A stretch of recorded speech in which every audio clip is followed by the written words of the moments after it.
Hello students, welcome to WB online home tuition. আশা করি তোমরা সবাই ভালো আছো। তো আজকে আমি তোমাদের সাথে শেয়ার করব পশ্চিমবঙ্গ মধ্যশিক্ষা পর্ষদের পঞ্চম শ্রেণীর Ryan Martin English question bank solve 2025।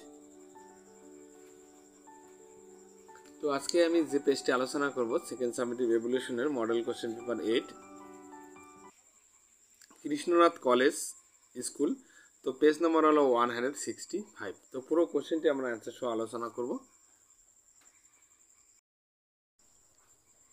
তো প্রথমেই এই দাগের কোশ্চেন আনসারগুলো আলোচনা করবো। এখানে টিএফ বসাবো। The monkey decided to visit the islands daily. তো বানরটি প্রতিদিন দ্বীপে যাওয়ার সিদ্ধান্ত নিয়েছে, এটা অবশ্য ট্রু হবে। টি লিখব। The crocodile and his wife successfully caught the monkey. কুমির এবং তার স্ত্রী সফলভাবে বানরটিকে ধরে ফেলেছে, এটাও ফলস হবে। There were many other animals on the island. দ্বীপে আরও অনেক প্রাণী ছিল, এটা ফলস হবে। এফ লিখব। এরপরে আলোচনা করবো বি দাগের answer. The following question, where did the monkey find the fruit garden. বানরটি ফলের বাগান কোথায় খুঁজে পেয়েছিল? On a small islands in the middle of the river. তো নদীর মাঝখানে একটি ছোট্ট দ্বীপে খুঁজে পেয়েছিল। What was not so difficult for the monkey. বানরের জন্য এত কঠিন কি ছিল না? Reaching the islands by jumping on the rock in the river. নদীর পাথরের উপর লাফিয়ে দ্বীপে পৌঁছানো, এটা কঠিন ছিল না। Number 3, what method did the monkey use the cross the river. নদী পার হওয়ার জন্য বানরটি কোন পদ্ধতি ব্যবহার করেছিল? He jumped on to a rock in the river and from there to the island. সে নদীর একটি পাথরের উপর লাফিয়ে সেখান থেকে দ্বীপে চলে গেল। এরপরে 2 এ দাগের complete the following sentence with information from the passage. তো প্যাসেজ থেকে ইনফরমেশন নিয়ে পূরণ করব। On the way to the market they had to cross a stream. বাজারে যাওয়ার পথে তাদের একটি নদী পার হতে হয়েছিল। The donkey became happy because the salt bag became very light to carry. গাধাটি খুশি হয়েছিল কারণ লবণের ব্যাগ বহন করা খুব হালকা হয়ে গিয়েছিল। One day the donkey suddenly tumbled down the stream. তো একদিন গাধাটি হঠাৎ নদীতে পড়ে গেল। এরপরে তোকে এখানে একটি আনসিন দেওয়া আছে, ছোট্ট একটি আনসিন দেওয়া আছে। তো আমরা আনসিনটির কোশ্চেন আনসারগুলি এখন আলোচনা করব।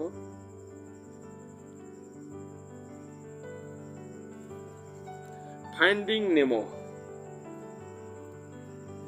Nemo is an animated film about a clowned fish named Marlin and his son Nemo.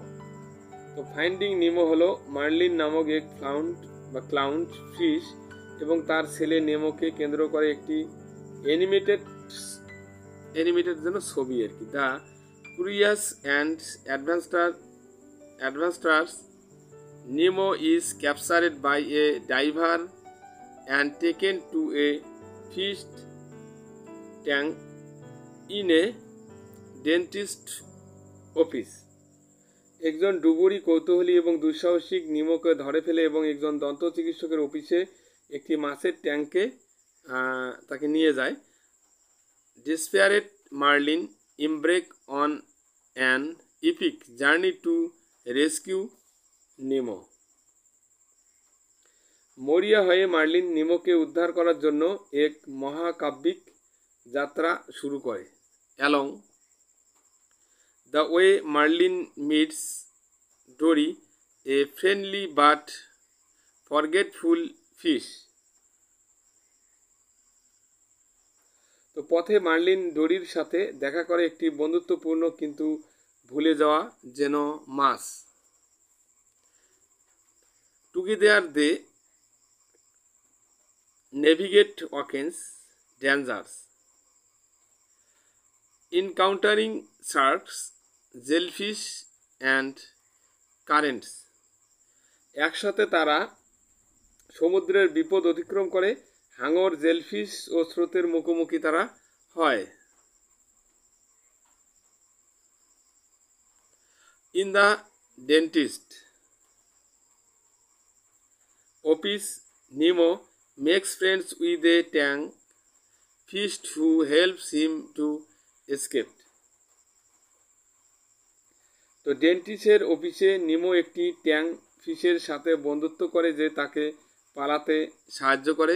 তো Marlin and Nemo routing reunite overcoming fears and obstacles.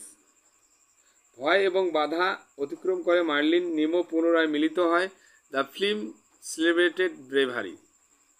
ছবিটি সাহসিকতা, ফ্রেন্ডশিপস বন্ধুত্ব এবং and the unbreakable bond between parents and their child. এবং বাবা মা এবং তাদের সন্তানের মধ্যে এই অটুট বন্ধন উদযাপন করে। তো এর দেখে ঠিক দ্য কারেক্ট অল্টারনেটিভ। তো নিমো ওয়াজ ক্যাপচারেড বাই এ ডাইভার। তো নিমোকে বন্দি করেছিল একজন ডুবুরি। On his journey Marlin was assisted by Dory the fish. মানে তার যাত্রায় মার্লিনকে সহায়তা করেছিল ডোরি মাছ।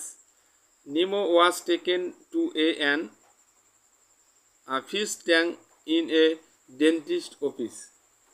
মানে নিমোকে একজন দন্ত চিকিৎসকের অফিসে মাছের ট্যাঙ্কে করে নিয়ে যাওয়া হয়েছিল। এরপরে আলোচনা করব এখানে fill in the chart with information from the passage. তো ক্যারেক্টারিস্টিক্স, চরিত্র বৈশিষ্ট্য, এটা আলোচনা করব। দেখো নিমো হলো কোরিয়াস অ্যান্ড অ্যাডভেঞ্চারাস। নিমো কৌতূহলী এবং দুঃসাহসিক। ডোরি friendly but forgetful.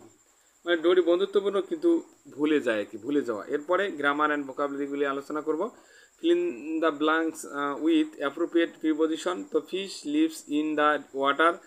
Polish is applied to make the surface shiny. Identify the subject and predicate into the following sentence. তো the sun rises in the east. তো এখানে এই the sunটা হবে সাবজেক্ট, the sun হবে সাবজেক্ট, আর rises in the east এটা হবে প্রেডিকেট। ওকে, এরপরে দেখো number 2, my brother is singing a song. তো এখানে সাবজেক্টটা হবে মাই ব্রাদার আর প্রেডিকেট হবে ইজ সিঙ্গিং এ সং। এরপরে আলোচনা করব আমরা সি দাগের। এখানে fill in the blanks with present continuous tense of the verbs given in the brackets. এখানে দুটা করতে বলছে। তো দ্য বয়, এখানে ড্র এ পিকচার দেওয়া আছে। তো the boy is drawing a picture হবে। The are playing in the field. The boys and girls are standing in the prayer line. এরপরে আলোচনা করবো D the read out the sentence using the punctuations marks. তো এখানে can she bake a cake ask the lady. তো can she bake a cake question mark, তারপর ask the lady. How না wow what a wonderful picture. তো wow এখানে exclamatory সেন্টেন্সের ওই চিহ্নটা দেবো, তারপর হোয়াট এ ওয়ান্ডারফুল পিকচার। তো এরপরে দেখো আনচিন থেকে খুঁজে খুঁজে লিখতে হবে 5 দাগের। হার্ডলেস মানে বাধা, তাহলে এখানে অবস্ট্যাকলেস হবে। তবে কানেকশন আছে, কানেকশন মানে সংযোগ, তাহলে এখানে কি বন্ড মানে বন্ধন। এরপরে write a paragraph the Victoria Memorial. যে ভিক্টোরিয়ার যে মেমোরিয়াল আছে সেটা সম্পর্কে এখানে কিছু পয়েন্ট আছে, পয়েন্টের উপর ভিত্তি করে আলোচনা করব। তো প্রথমে ভিক্টোরিয়া মেমোরিয়াল। তো ভিক্টোরিয়া স্মৃতিসৌধ।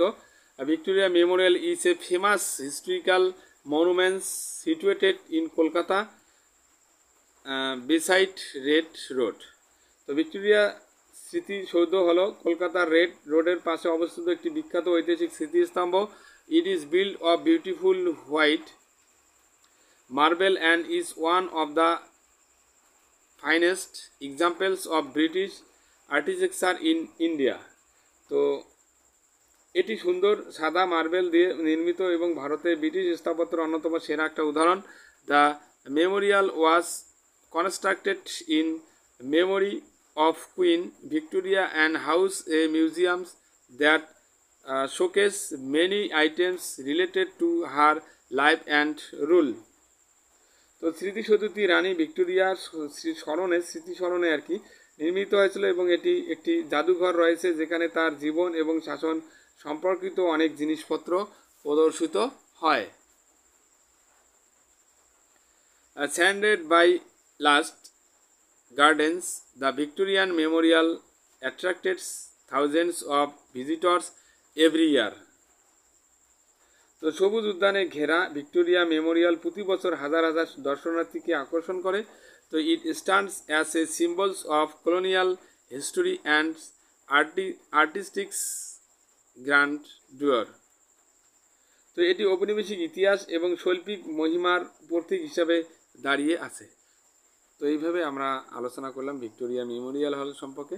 তো বন্ধুরা, ভিডিওটি কেমন লাগলো অবশ্যই কমেন্ট করে কমেন্ট বক্সে জানাবে এবং নতুন হয়ে থাকলে অবশ্যই চ্যানেলটিকে সাবস্ক্রাইব করবে। Please subscribe my channel. আমার ভিডিও দেখার জন্য তোমাদের সবাইকে অসংখ্য ধন্যবাদ।